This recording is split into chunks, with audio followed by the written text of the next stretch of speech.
Hi and welcome to Terry Talks Movies. It's Sunday, Monday again, depending on where you are in the world. And I've got an interesting little box set of two movies that I found while I was looking through Amazon. I got a few Amazon credits and I thought, what am I going to do with these? I want to find something a bit unusual for the channel. I stumbled down a rabbit hole of a company called Film Masters, who are doing something really interesting with the old public domain movies and movies that they can acquire really cheaply. Public domain movies have been with us since the start of sell-through VHS. There would always be copies of things like Charade or Plan 9 from Outer Space. Companies were selling those right from the word go. As soon as people had home video systems they could play them on. Film Masters is doing something a little bit different and a little bit interesting. What they're doing is they're assembling the best possible copies of these films on film if they can, getting the best elements of the film, putting it together into a couple of different versions of these movies, because sometimes there was a theatrical version, there was also a TV version. Sometimes the TV versions have a little bit extra film for them as filler, so they film the space that television requires for the length of a feature film. And a lot of public domain movies, particularly in the poverty row part of things, were often made for like 60-75 minutes at the most, and TV required a bit more. Film Masters puts these together and then it uses 21st century technology on them. It gets the best elements, it does a 4K scan of them, and then using computer technology, it cleans up all the grain and the glitches and the crappy little bits of artifacting that you get in these movies to give as clean as possible release. They do a lot of work to remaster these things, and the technology for doing this has got a lot better, particularly in the last 5 to 7 years. And so what I picked up was two movies, one of which I kind of knew about, the other one of which I didn't know about. The Devil's Partner and Creature from the Haunted Sea. Both of these were released by the distribution company FilmGroup in the 1950s, 60s and 70s by Roger Corman and Roger Corman.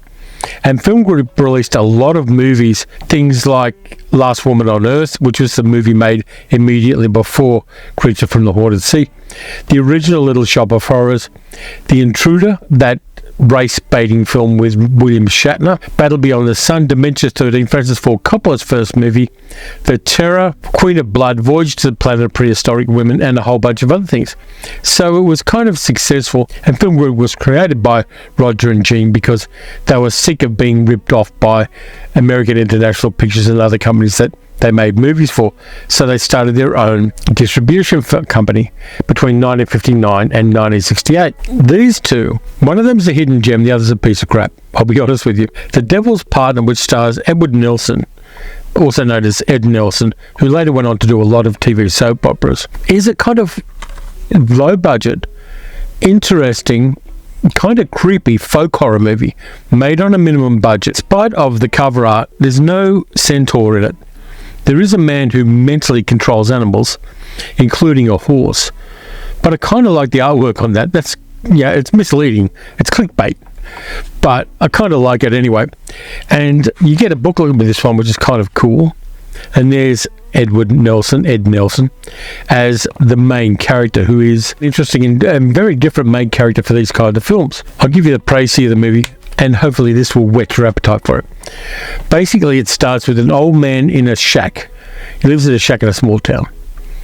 And he has a small goat with him. He walks into the shack. He's hairy, he's shaggy, he's unkempt in every way, and he's hunched over.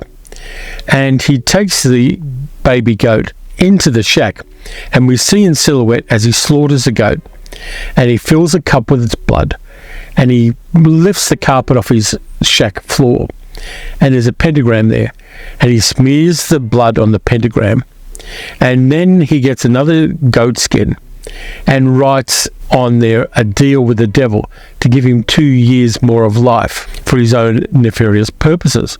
Great start to a movie. So we then cut to a little while later, and the old guy has died, and his young nephew, played by Ed Nelson, comes to town to settle everything in his estate, which is only really a shack. The young nephew pays for the funeral expenses, and he owns the shack, so he stays in the shack. There's a young engaged couple in the town, played by Richard Crane and Jean Allison. He owns a service station.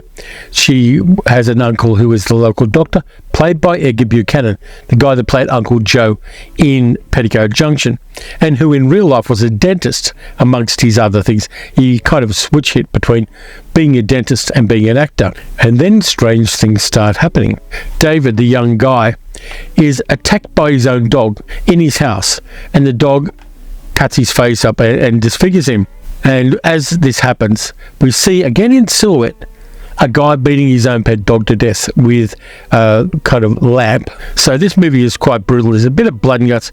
When David staggers away, there's blood pouring down his face. So there's a lot of blood and guts for a 1961 movie in this. Meanwhile, the other guy, the young nephew of the original character, a character called Nick, helps the guy out with his service station and takes over and kind of looks after the petrol station while he's recovering. David is kind of racked up. He may be disfigured. He's not looking great. He made a plastic surgery. The uncle doctor looks after him and tries to talk him through. He wants the young couple to be married and be happy. And it's a nice small role for Edgar Buchanan, away from the cliches of Petticoat Junction.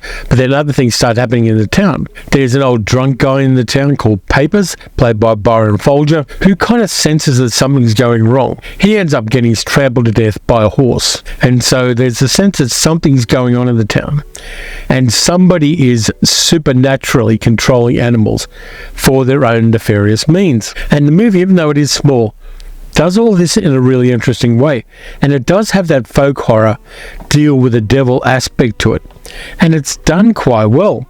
I really like the way this movie goes. It's surprised me how complex it is in some ways, how the characters are all very lived in feeling, and how Ed Nelson, playing a dual role, gives us ostensibly friendly but basically sociopathic and incredibly dangerous and powerful antagonist in the film. Now, I don't know why this movie isn't better known, because there are a lot worse old movies out there of this type, but it's really good that Film Masters have released it, and there is an extra on the disc showing the original print that they had for the film and what they did to fix it up.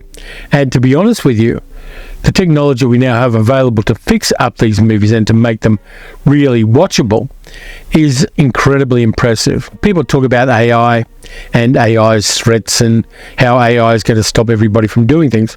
I don't know if they used any AI in this. There are a lot of movies out there now that exist, only in really poor quality copies. And if you use AI to repair movies that can't otherwise be repaired, I'm in favour of it.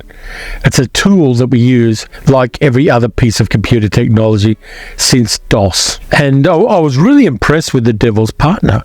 It's creepy. You can get both the TV version of it and the movie version of it on here. I've only watched the movie version because I was a bit worried that the TV version would have bits cut out of it, because television is prone to get the vapours about certain more kind of confronting aspects of this story. But I really like what this company's done with this.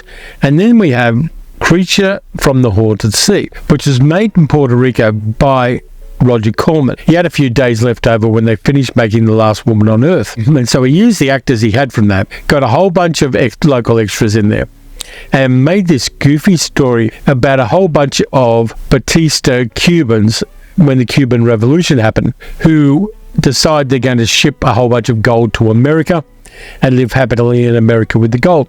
They get a gangster to help them, and the gangster has a girlfriend and a couple of henchmen, and what they don't know is that they've also got an American agent played by an actor called Edward Wayne. Edward Wayne is better known by his real name, Robert Towne, the same guy who wrote Chinatown, amongst many other great movies. In fact, he stopped being an actor after he made this film, decided it wasn't his gig, and became a screenwriter. He was good buddies with Jack Nicholson, who also worked for Roger Corman at the time. That then led to the magic of Chinatown. But as an actor, he isn't great. And the movie's kind of goofy. It's got some really weird dialogue. It's got weird characters, like the character played by Beach Dickinson, who's one of the henchmen, mostly talks by imitating animals. So they get on this boat. They've got the gold there. They've got a whole bunch of Cuban soldiers. They've got a bunch of gangsters with them and an American secret agent. They find an island and decide they're going to dump the gold off and then come back and get it later, so they avoid customs problems. And what they don't know is that there's a monster there, and the monster starts killing off people. Now, the monster is as goofy a monster as you get in any horror movie ever. It was made with a wetsuit and some moss and a whole bunch of Brillo pads, basically steel wool, and an oil skin. And the eyes of it are basically ping pong balls. It is the worst movie monster ever. Yeah, I could make a better one by going down to Bunnings and picking up a bunch of shit. But it's kind of fun. It's not great. The dialogue's not great. The movie is really rudimentary. It isn't very long. The characters are in no way believable.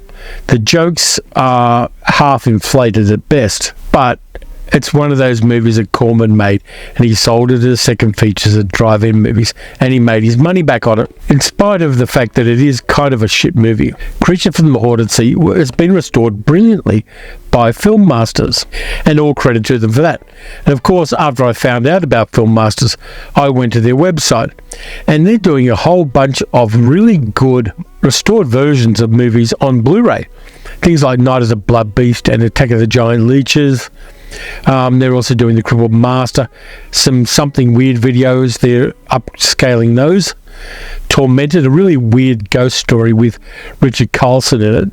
They've done a restored version of The Terror, the patched together Roger Corman movie, Giant Gila Monster, a whole bunch of films they're putting together in some really interesting editions, and all credit to them for that. They're doing some really weird and wonderful things. And they're not only doing like 1950s, 1960s stuff. They did some things with old Jesse Matthews musicals from the 1930s, English ones, and some old Barbara Stanwyck movies that didn't get any love as well. So I kind of like what they're doing, and I'm going to have to dip in and see whether the budget extends to me picking up any more of these, because they are good. So I thought I'd give you a heads up on The Devil's Partner and give you a link to where you can pick up a copy of it. I don't think it was very expensive when I got it with the credit I had, and I'm glad that I got it, and I'm glad I'm supporting Film Masters as well. There are a whole bunch of these smaller companies, and they're here in Australia as well. Umbrella's doing it with Australian films, Imprint's doing it to a certain extent, and Film Masters are doing it, where films that don't get enough love but need an audience, and the audience is waiting for it. Get these restorations and get a whole bunch of extras, including a whole bunch of commentary tracks and extra material, and they're being released to an audience. And I love that. I love the fact that this stuff's being curated and nurtured and encouraged now, and we are finally getting to see it in a reasonable copy. So that's it for this time around. Thanks a lot for watching. If you enjoyed the video, like, subscribe, hit the notification bell. Doesn't cost you anything. You can also support the channel by donating to the channel, by becoming a channel member, or by becoming a patron at patreon.com/TerryTalksMovies. Only don't use Apple Pay if you do that, because Apple will take a big chunk of the money. Next up, I've got the Wednesday video, and I've got a pretty good idea for that. And then we get to Science Fiction Saturday, when I'm doing another double feature of classic science fiction movies from the past. In fact, every movie is from the past, really, isn't it? There's no movies of the present. Anyway, until then, watch some good movies, watch some artfully restored old movies, and I'll catch you next time.